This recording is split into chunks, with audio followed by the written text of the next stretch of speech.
Good morning, good evening, wherever you are in the world, and we do truly have a global audience. You are all so welcome to this, the third in our six-part series entitled Women's Agency in the Holocaust and Beyond.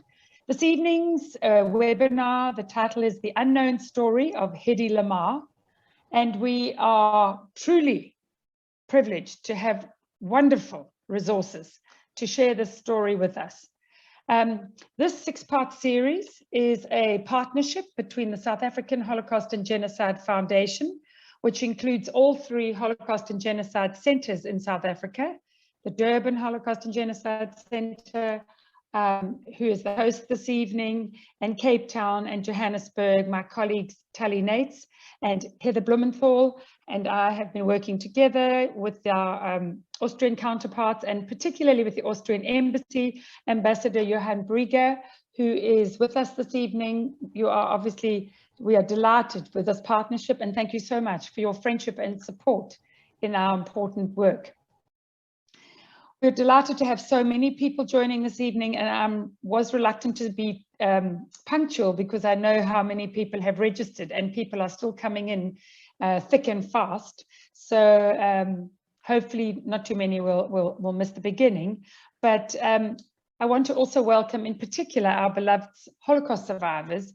And I know that Ella Blumenthal had registered. I haven't been able to check whether she's in the room yet, but irrespective, I do want to wish a huge congratulations and mazel tov to Ella on her 100th birthday that she is celebrating at the moment.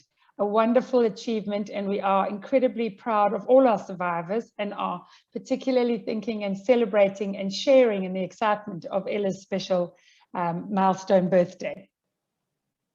Thank you to our trustees and teams from the Durban, Cape Town and Johannesburg centres for all your support and hard work in making sure that this series has and is the success that it has been. We're delighted to have many friends from across the globe, and I don't want to take too much time. I do want to introduce our two exceptional speakers, Dr. Danielle Spera and Heather Massie.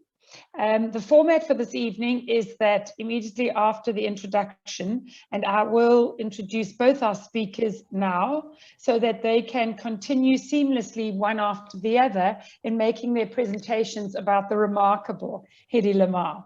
I think she is a household name for those of us who are old enough growing up, and certainly a magnificently beautiful figure. But we will discover tonight how much more Hedy Lamarr it was and certainly still is in the global picture. Dr. Danielle Spera is the director of the Jewish Museum in Vienna. She completed her doctorate, and the doctoral thesis was on the election campaign of the Social Democratic Party in the interwar period. She went on thereafter to achieve an incredibly successful career in journalism, and in fact became one of the most recognizable faces in the Austrian media scene.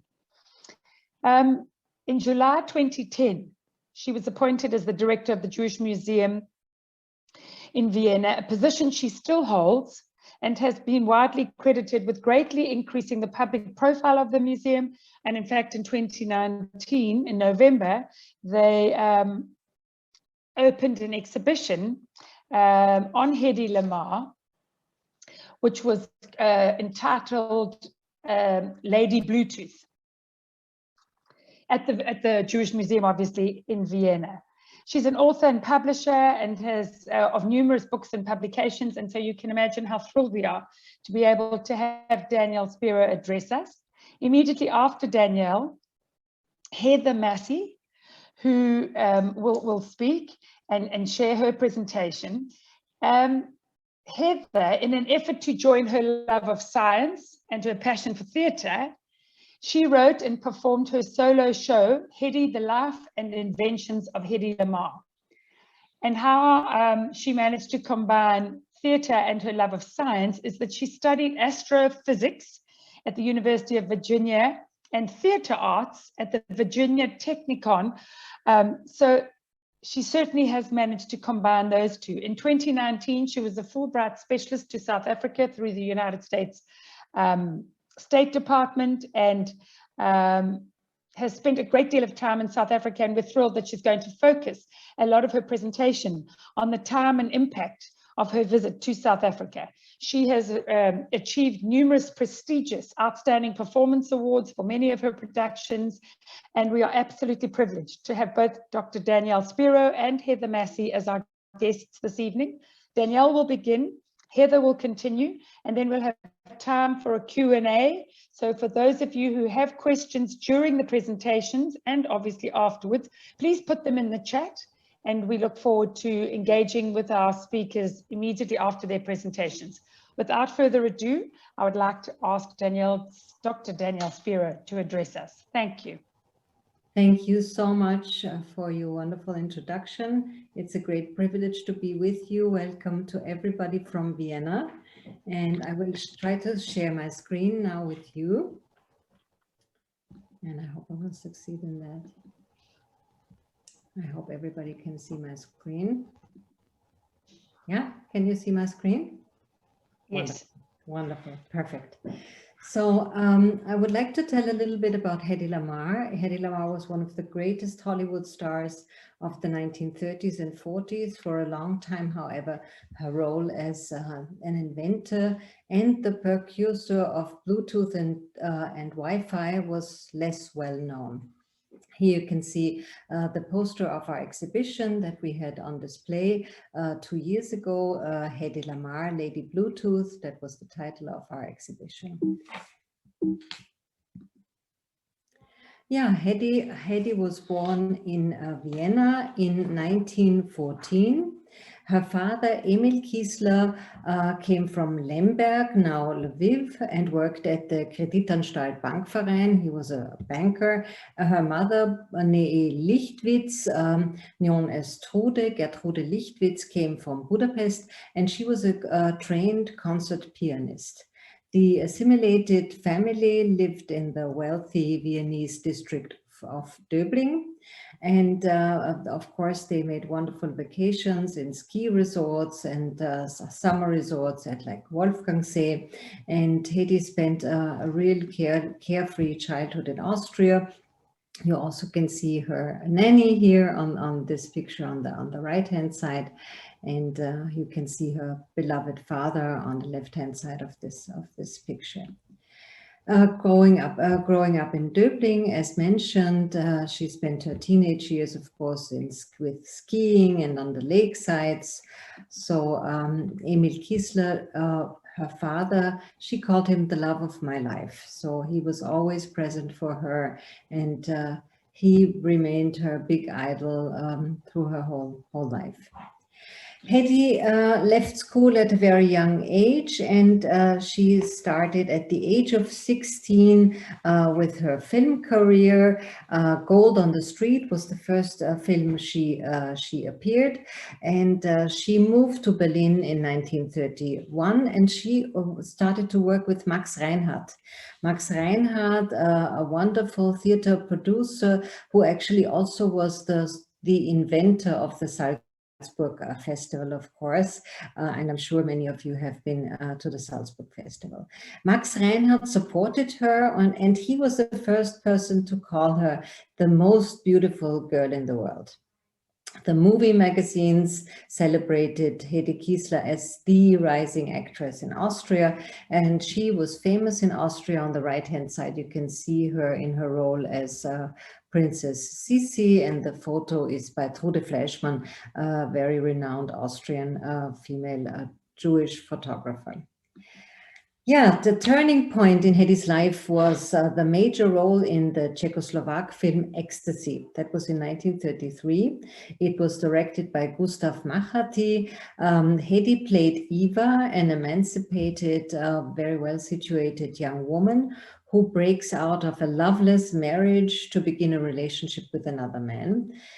This movie continued the first nude scene, a brief nude scene, obviously performed by Hedy, and is a simulated orgasm. So it turned out a really, really big scandal. Of course, it brought her worldwide celebrity.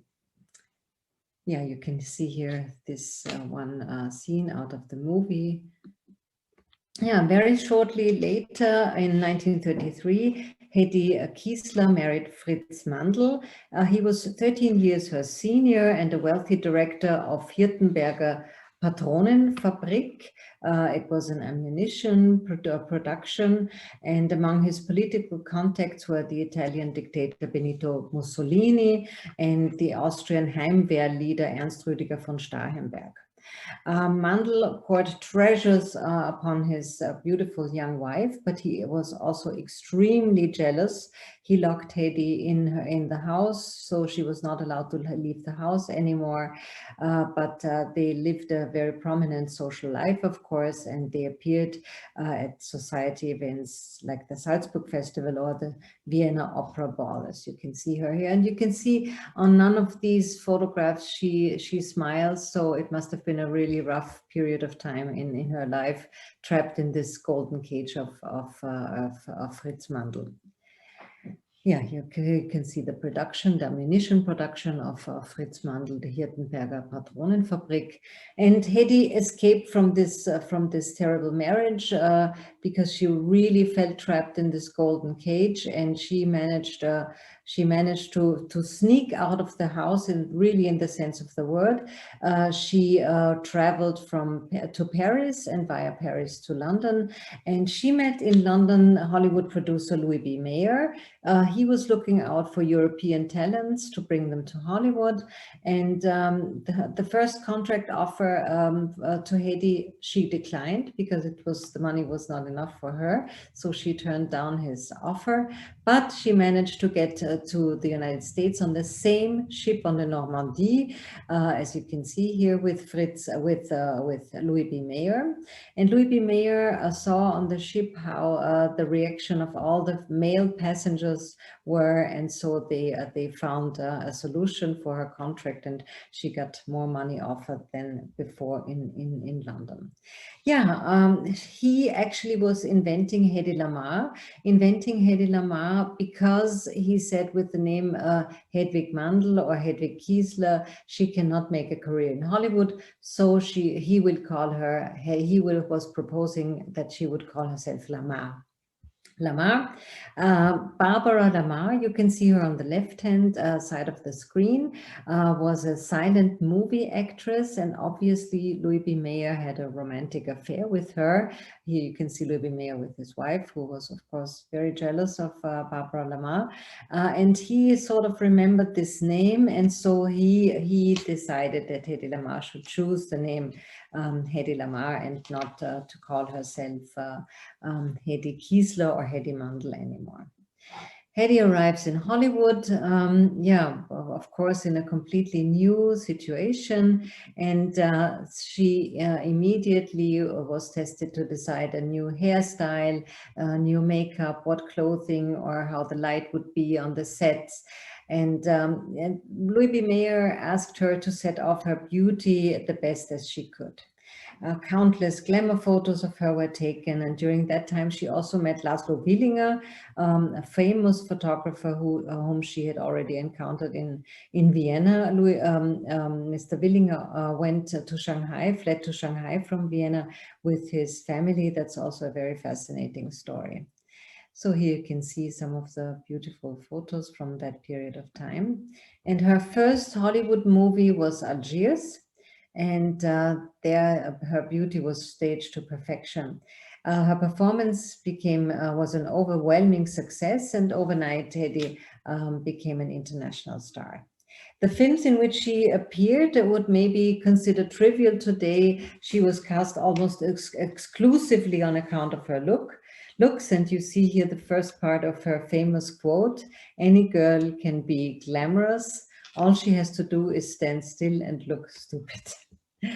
Because of her strong accent, she frequently played European women, often migrants, and outside of the studio, she also became part of the Hollywood star community, and she was one of the celebrities whose photos adorned magazine covers and whose private life, of course, was reported in magazines.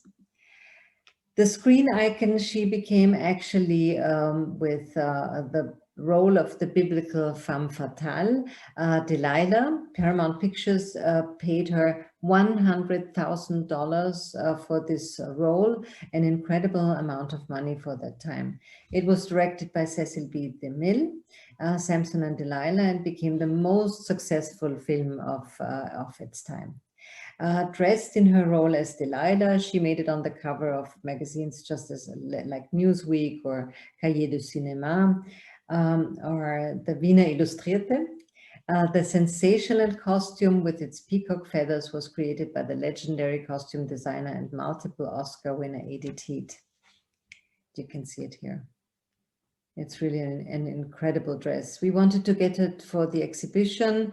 It's in Hollywood, but unfortunately the dress was not allowed to travel because it's so very, very delicate, because all of these peacock feathers, they would really suffer from a transport over a continent. Yeah, sensational costumes, incredible costumes in the movies where she starred. In 1945, she terminated her contract with MGM and founded her own production company, Mars Film Corporation. Her first film was a success, but the second and the third nearly bankrupted and then finally bankrupted the company. She reinvented herself again, and she transformed a holiday home in Aspen to a ski hotel, Austrian style.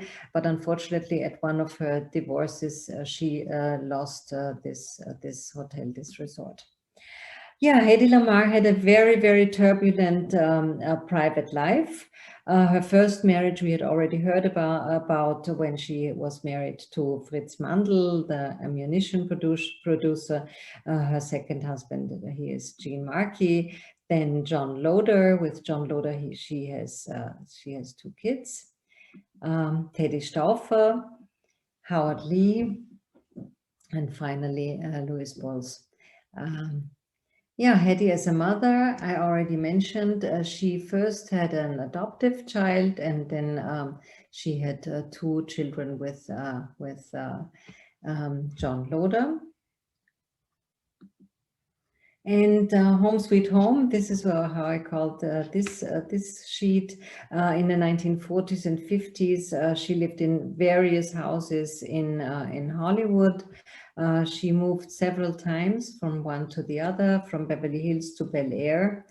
And now I cannot, I can again get to the next.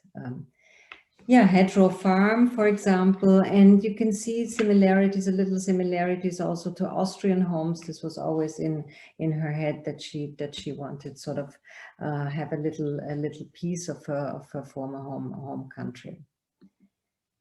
Hedy during the war. In World War II, the movie industry had to raise funds for the war. Stars such as her appeared in the public to sell war bonds.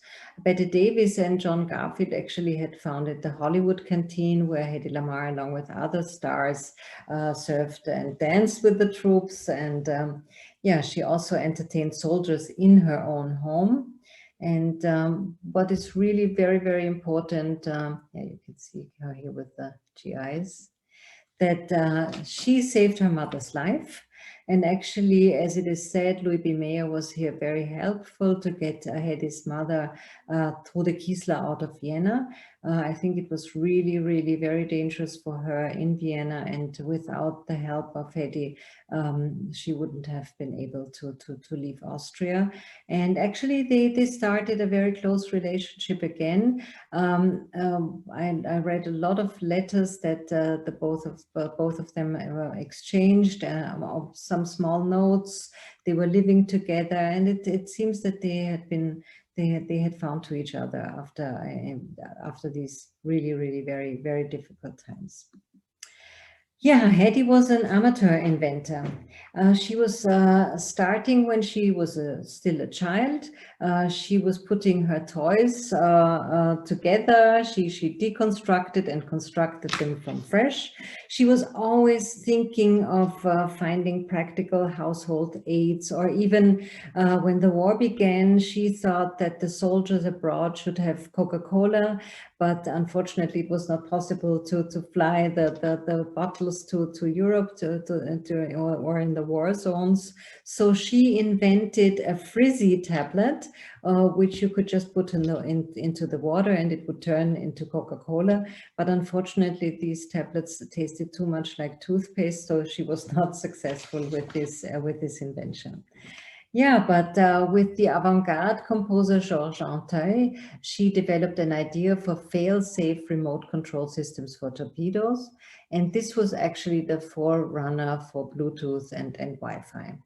So both inventors, she and Georges Anteuil, were fierce opponents to the Nazis and gave their invention to the US Navy as a contribution to the American war efforts. But the system was too complex for immediate practical implementation. Yeah, you can see Hedy, all these medals and everything she earned for her inventions.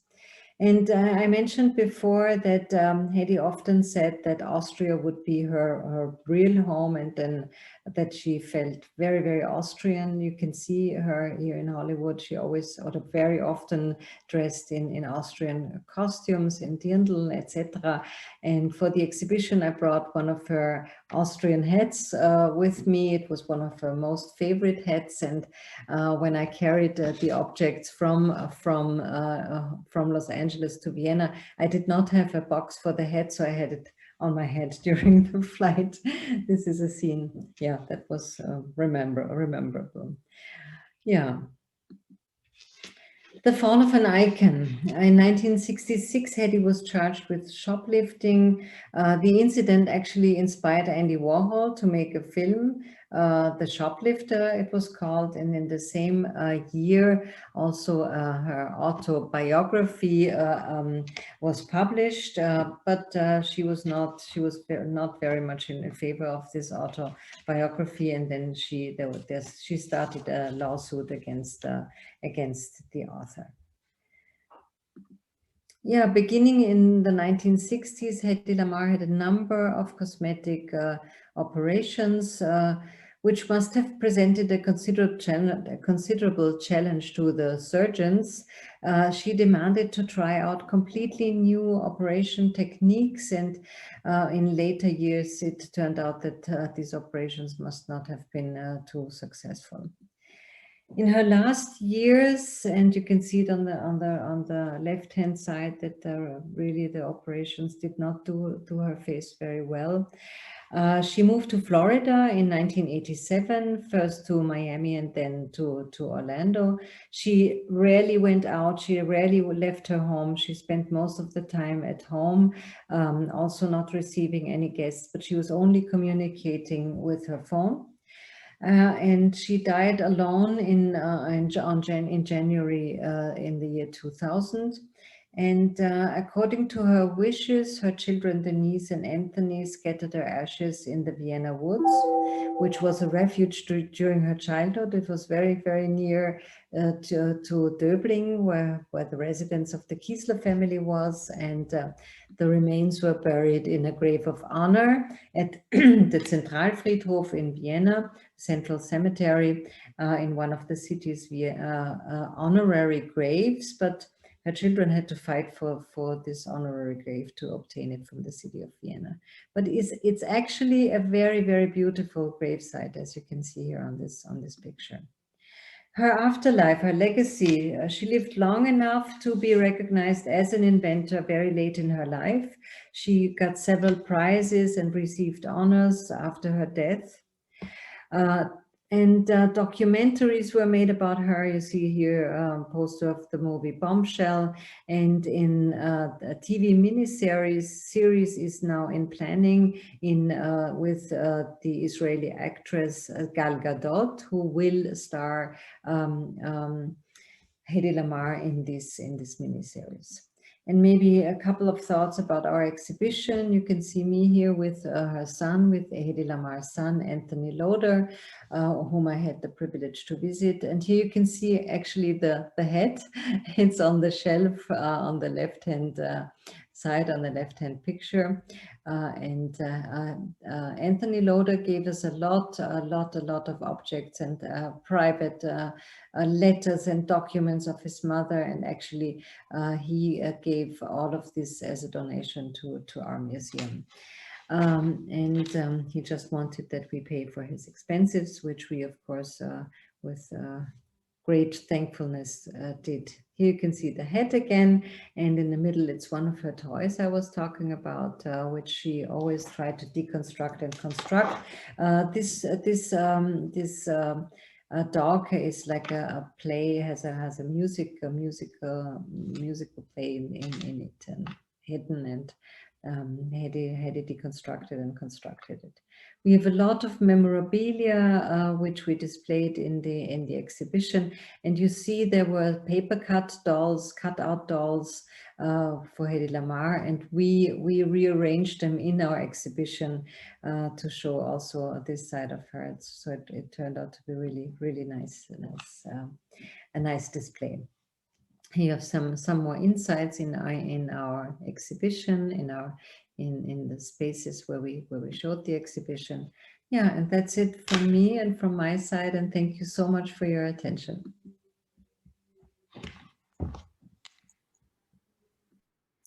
Hello, I am Heather Massie.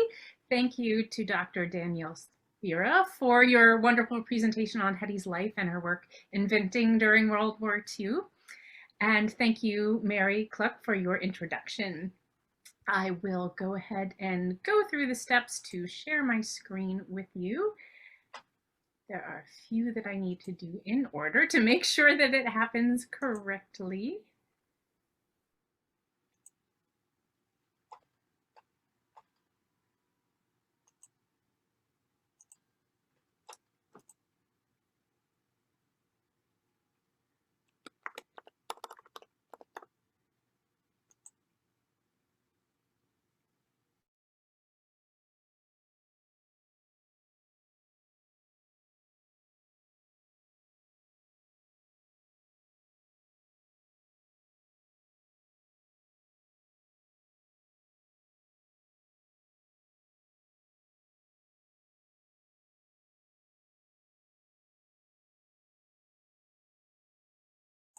All right, I think I may have come through.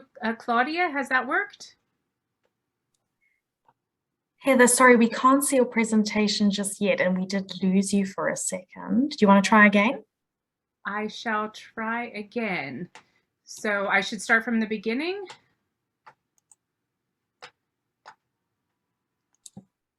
Yes, maybe just optimize the sound and don't optimize the video. That might be the issue.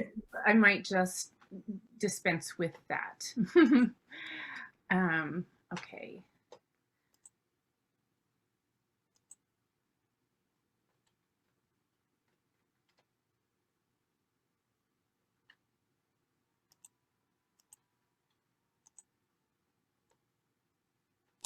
That's perfect. We can see it.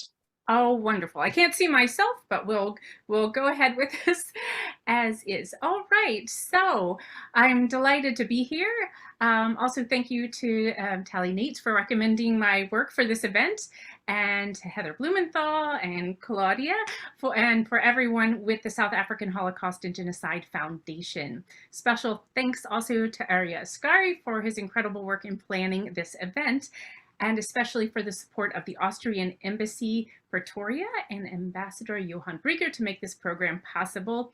Happy birthday to Ella, and welcome to all of our Holocaust survivors.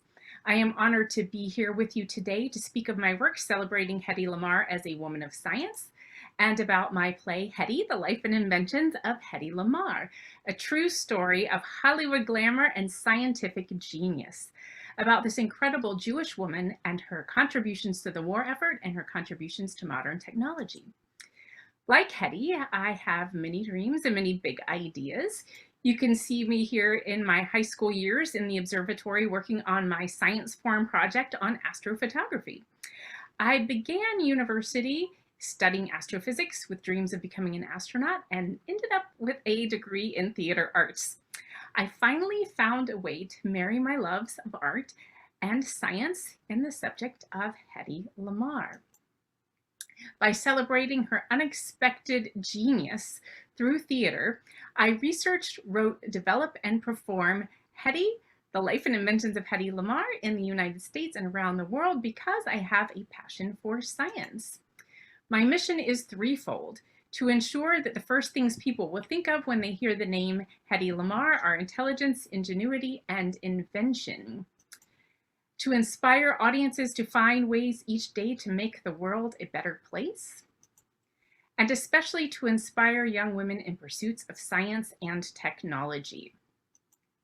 I premiered the show off-Broadway at Theater Row on 42nd Street in New York City, where I am based.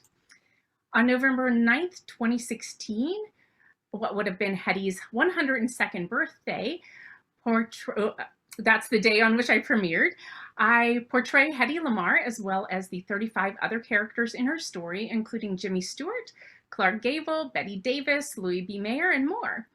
And always, the most important relationship in the show is Hedy's relationship with the audience. I've taken the show around the United States, to Ireland, Northern Ireland, Italy, Sweden, Ukraine, Iceland, Zimbabwe, and South Africa. Today I will focus on South Africa, and starting with some of my other favorites, this is the InspireFest Technology Conference in Dublin, Ireland at the Bord Gáis Energy Theatre. I also got to perform aboard the Intrepid USS Intrepid Sea, Air, and Space Museum in New York City for their Goals for Girls program. I did a special performance for Hedy's family members and biographers. On the right, you can see her son, Anthony Loder. This year, actually, I got to perform at the National World War II Museum in New Orleans at BB's Stage Door Canteen, and had some very special guests there as well, including this World War II veteran on his 96th birthday. So the wonderful quality of Hedy's story is that it appeals to a vast range of ages, from primary learners all the way to this youthful 96-year-old. There are so very many interest groups that this show appeals to. I bring it to theaters, arts festivals, science festivals, university schools, science centers, museums, libraries, Jewish centers, STEM and STEAM events, technology conferences, and more, and offer panel discussions, lectures, master classes, and workshops. A lot of people ask, how is it that you are bringing Hedy Lamarr to South Africa? Well, this gentleman is the key to that having happened. This is Leslie Lee. He was my dearest friend in life. And he was an African-American playwright. He was a Tony-nominated and Obie-winning playwright. And the State Department contacted him in 2008 to teach a playwriting workshop at the Entwas Arts Festival in Bulawayo. I traveled with him as his assistant. And he always spoke about going back to Zimbabwe, but his health did not last, and we lost him in 2014. And now that I have something to offer, I contacted the Entwasa Arts Festival in 2017 and was able to perform my show in the festival. Here I am with my favorite audience member from that show at Entwasa, and I was also blessed that I was able to teach a masterclass for area artists. Now, in all of my work, I have some dear friends in Zimbabwe and in South Africa. And I am now goddaughter to this lovely lady who is now 18 months old. And she is named Leslie after Leslie Lee. After Intwasa, my first performance in South Africa was at the Alexander Bar Cafe and Theater in Cape Town. I had several performances there and was invited to stay on for the next week to perform at the Cape Town Science Center for Africa Code Week. You can see me here with some of my favorite audience members there. Also during this journey, I went to Khayelitsha to visit the Tope Foundation. And after visiting and meeting these wonderful women who work with the girls in Khayelitsha, I determined that whenever I would go back, I would work with the girls in Khayelitsha. We'll get back to that. So fast forward to 2018, I was able to perform in Haifa, the Harare International Festival of the Arts in Zimbabwe. Here you can see me on stage there, and here with all of my workshop participants for my master class. After that, I had a lovely tour, my second tour of South Africa, starting with the UniZulu Science Centre in Richards Bay.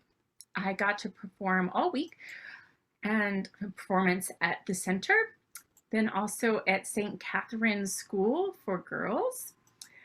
I had a wonderful time performing for them, and within this performance, I discovered a lot of things about the show and all of the messages that are positive in Hedy's story for young women and for young people and for all people. Some of them I hadn't recognized before, so it was lovely to be with them.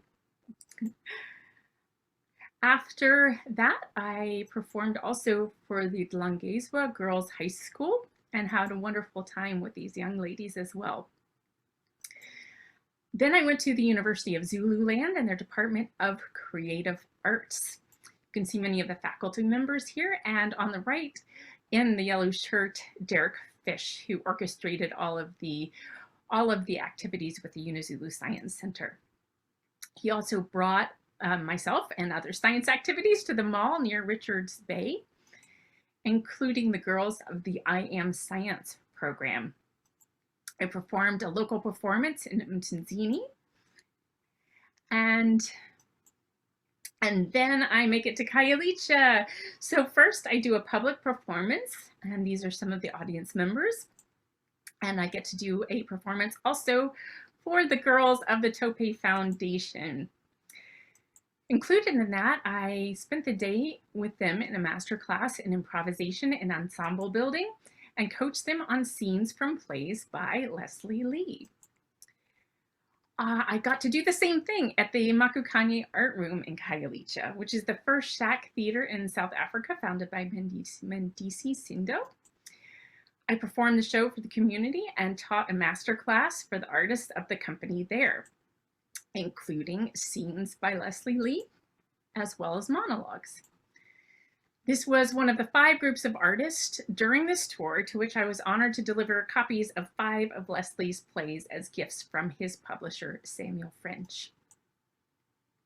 I returned in 2018 to the Alexander Bar in partnership with Women in Tech Cape Town.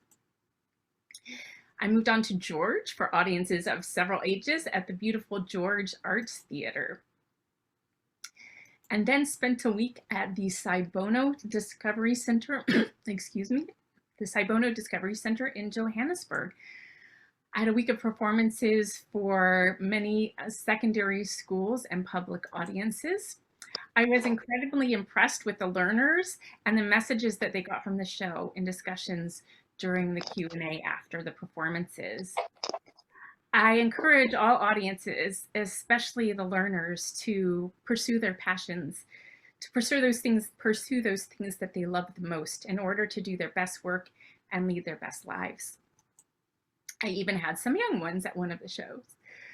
Then I met Shadrach Mkanzi of SASTA, the South African Agency for Science and Technology Advancement, and he invited me to present a lecture on Hedy at the observatory in Johannesburg. So you can imagine that this astronomy lover was delighted to have some time with the telescope after the show. In 2019, I had scheduled a wonderful 3rd tour of South Africa and was very honored to serve as a Fulbright specialist sponsored by the US State Department, World Learning, the US Embassy, and SASTA.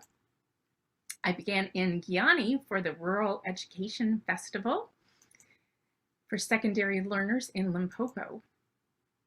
I then moved on to Tsenin for the Rural Education Festival. And then on to George for the National Science Week with the Nkobeko Youth and Science Center. My first engagement was for girls in an after-school group, as you can see here. And somewhere between the technical rehearsal and the performance, I broke my foot. But before heading to the hospital to determine exactly what had happened, I insisted on doing a presentation on Hedy, including scenes from the show, seated in my chair with a bag of ice. Within 1.5 days, I was back at it with a revised program of lecture and engagement sessions in local schools. I shared with hundreds of learners also about Hedy for career days at the center, and presented for the ESCOM Expo contestants. Then I headed to Ypsilanti and the Christoph Meyer Maths and Science Center to present for the center's students and community, learners visiting the center, and I got to visit many primary and secondary schools. And this one here, the Lamula Primary School, was one of the very best days of my life. These were very bright young people, and I loved being there to hear about their dreams. And they also decided they wanted to perform their cultural competition songs for me, so I had performances from them as well. It was an incredibly lovely experience with them, and it wouldn't have happened if I hadn't broken my foot, so there was a silver lining involved. Here are some of the other schools for which I presented about Hedy Lamarr, including all of these young people, and one of the classes there. And I would have, when I would go into the schools, I would have them say, I am smart and I am powerful, just as an empowering message to them, so that they have those words come out of their mouths, so that they know that they can do all of the things that they dream of. Then I moved on to Johannesburg and Sandton at Theater on the Square with the dear Daphne Kuhn, who presented the show there in her beautiful theater. I had 12 performances for incredible audiences there. And here's some proof that I performed the show complete with a boot and a crutch, and the show went marvelously. Now, last year I was supposed to be in South Africa for SciFest and for the National Arts Festival. Since I could not get there last year or this year, I did get to Reykjavik, Iceland for the Reykjavik Fringe Festival, and we streamed the show with a live audience in Reykjavik to the National Arts Festival. It was so wonderful to be able to share that, and was wonderful that I could do that by utilizing Hedy's technology. Now, Hedy's story is so powerful and it works for so many audiences that I'm honored that the show has received numerous awards from performances around the world, including my 2 most recent from Reykjavik. It has received overwhelmingly positive critical acclaim, and this is a testament to the strength of Hedy's story, that the show has proven successful for all of those audiences, from youth all the way through the older generations. I hope to be back to South Africa soon for the National Arts Festival, hopefully next year, and SciFest, and for many more audiences. You can learn more and see scenes from the show at heathermassie.com. And you can please reach out to me if you have ideas of places in South Africa or anywhere else to include in upcoming tours. And as Hedy did, let us all work to find ways each day to make the world a better place. Thank you.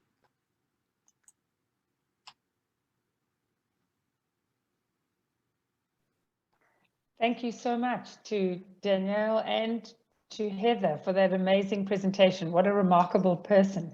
I have a question, and just a reminder to the audience to please put your questions in the chat, or to let us know if you'd like to open the mic. Tally Nates, my colleague from Johannesburg, is asking how the story of Hedy was received by South African audiences.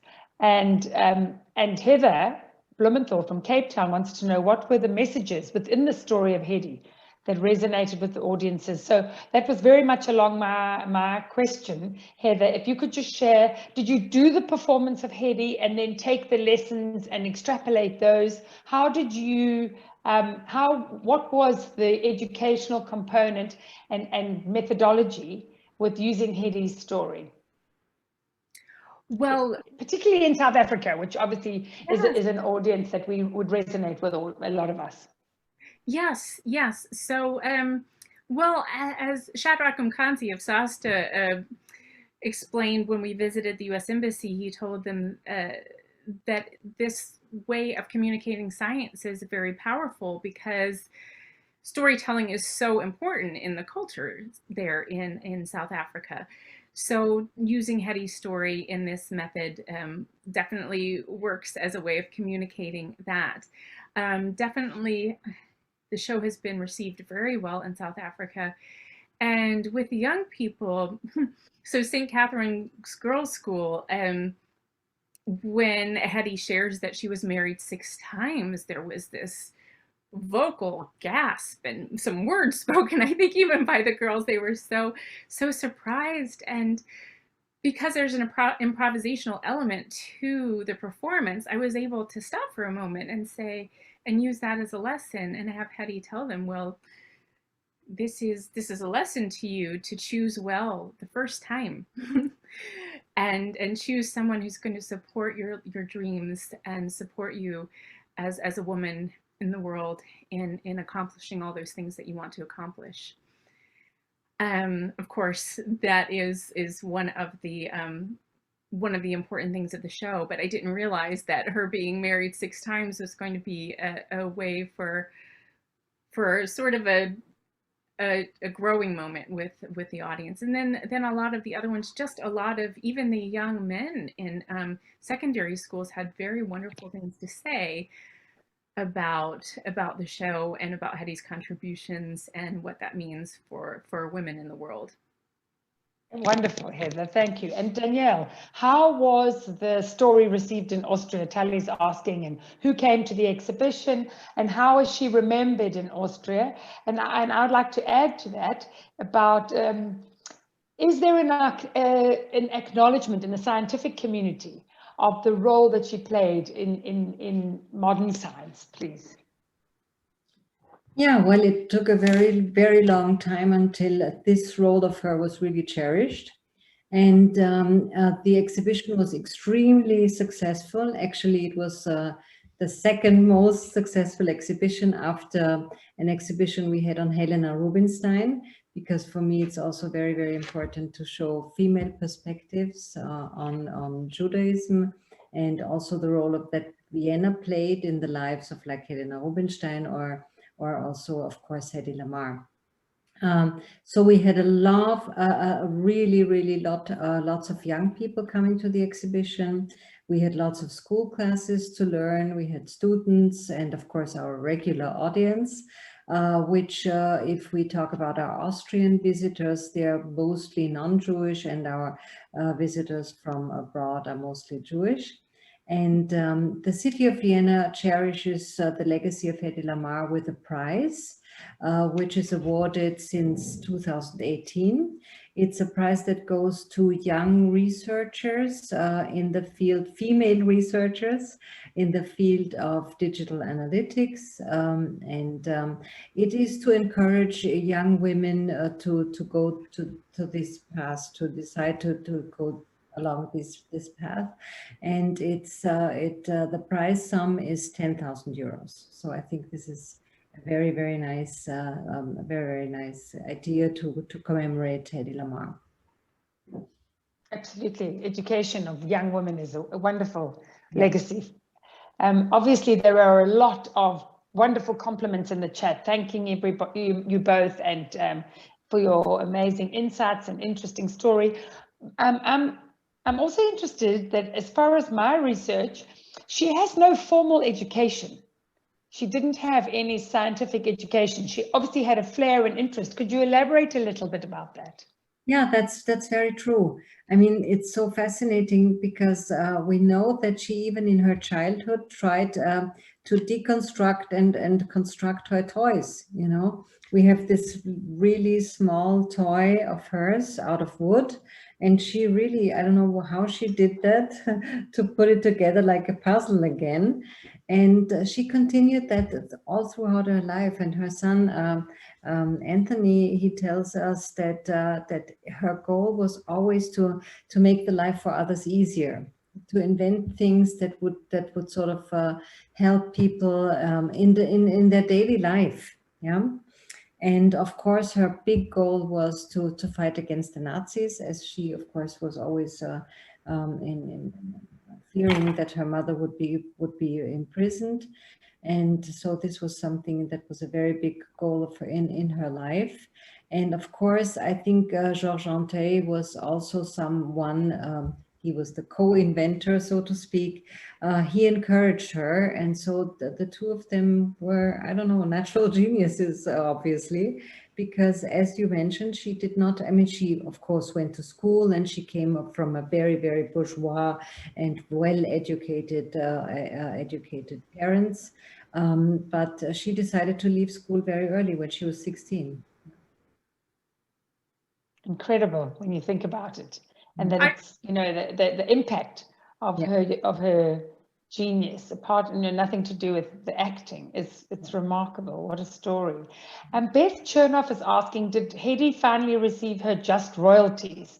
So I think that's always was there a financial legacy for her heirs at least, and also could lives have been saved? Has there been any reflection on whether lives could have been saved if the military had had the confidence, you know, to adopt her invention during the war? Well, in retrospect, analysis of that. This is, of course, a very hard question to answer. I think we can only assume, but of course we do not know. Yeah, we do not know. We also do not know how long it would have taken until they really would have been able to get all the ships so constructed that they would carry sort of such a weapon or such a device, better to say. But of course, in now we can really just it's just an assumption. Maybe it could have helped. Yeah. But I do believe that it was employed during the Cuban Missile Crisis, the technology, and that it played a part in preventing that from escalating. So I feel that what she intended to have happen during World War II at least did happen for the Cuban Missile Crisis, and that it did save lives. Amazing. And there's a question in terms of, one of the questions was she proud of her Jewish heritage? Did she focus or tell any of her audience that in fact she was Jewish? Do you know any of that aspect of her life?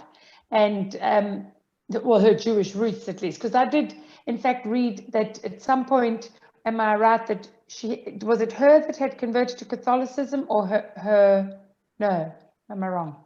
Well, actually, yeah, for Fritz Mandl forced her to convert. Sorry, of course, when she still was in Vienna, and they even married in the Karlskirche, which is one of the major churches in Vienna. So it must have been love sort of in the beginning. And but religion for her did not play a major role. Yeah, I mean, but even in Hollywood at that time, you know, I think she was not talking a lot about her roots. Her family, of course, like in Vienna, most of the Jews at that period of time, especially out of this very bourgeois entrepreneurs, they did not go to the synagogue very often, so they were rather drawn away from religion. Actually, very, very close to the house where Hedy's parents and she lived was a synagogue in Dolina Gasse, and we now have a commemoration, a light symbol to commemorate that in this house that's of course destroyed by now, and there's a residence now that there was a synagogue. So her parents were attending that, but for her later on it did not play a major role. I know, yes, she didn't claim that publicly or even to her children, but really? I'm able, yes. So in the show, because I have the audience having summoned Hedy from the beyond to explain how she was able to do something so unexpected. In that context, I do have her address the things that were going on in her mind to the audience in terms of how the war was affecting the lives of Jews, how that impacted on her father's health, and how that inspired her to create this technology, the frequency hopping spread spectrum technology that she and George created. And Danielle, in terms of the Austrian school curriculum, there's a question here from Barbara Wahlberg. Is there a focus on telling women, you know, sharing women's narratives such as Hedy's, especially in promoting both art and science? But I'm saying particularly for young women and young girls, is there an opportunity, when there is an opportunity, but is the opportunity something that the Austrian curriculum focuses on? Not really, unfortunately. I mean, a part of the curriculum is, of course, now Holocaust education, which is really very important, of course, but not a very strong focus on the female stories. So this is really a big goal of ours in the museum, to focus on that perspective. But I think now with the Hedy Lamarr Award for female researchers, this gets really very wide media attention through all the newspapers and also television. So it's really an encouragement for young women to start to go into this direction and to work in this field. Yeah. So Heather, one of the questions from Michael Kaplan is, do you ever get tired of being Hedy or performing? How do you maintain the momentum, as it were? Oh no, I don't get tired of it. I will say that I was terribly sad to be missing performing as Hedy during the pandemic. Oh. I created the story twofold, to take care of the audience and to take care of myself. I didn't want it to be just Hedy's, just someone speaking about their life for 90 minutes, or can be different lengths, but the full show is 90 minutes. Whenever I could pull in other characters and play Jimmy Stewart in a scene with Hedy, play Louis B. Mayer in her negotiations for a better contract, and bring in her mother and her father and her husbands, I do that so that the audience can experience these things in real time with Hedy. And that's exciting for the audience and exciting for me as well, because I get to do all the things I love to do. I get to play multiple characters. I love dialect work. And when else as a female performer do you get to play leading lady and character roles at the same time? So there's always something for me to work on and always something to make it new. And because the most important relationship is Hedy's relationship with the audience, each performance is special. It's unique. Yeah, each audience is unique. And Heather, Valerie David asked, and obviously after complimenting you, says, have you been in touch with Gal Gadot's series to let them know about your show? I see you, Valerie. I have not been in contact with them. I have tangentially asked people who are slightly related to that, but I haven't been able to contact them directly. Valerie is my partner in crime in terms of performing. She's a solo performer who has a show called The Pink Hulk about being a 3-time cancer survivor, and she was there with me in Reykjavik performing as well. Oh, wow. Hi, welcome. Good to have you here, Valerie. Mervyn Davidovitz is asking, did any of the family besides her mother survive? Actually, it's a very small family, so she didn't have any siblings. And as her father passed away very early in 1935, and her mother lived up until the year 1977. But apart from that, we do not know a lot about any other relatives. Yeah. Oh, wow. Thank you so much. I mean, we could go on and on and on. There's a lot of interest in what is the scientific invention, and it's, I see someone has, Beth Chernoff has posted that it's frequency hopping. It's a way of transmitting radio signals so that they change frequencies and making intercepting or jamming more difficult. So that's the That's the answer provided in very succinctly. Thank you so much, Beth, to the question from Carol Wengrove.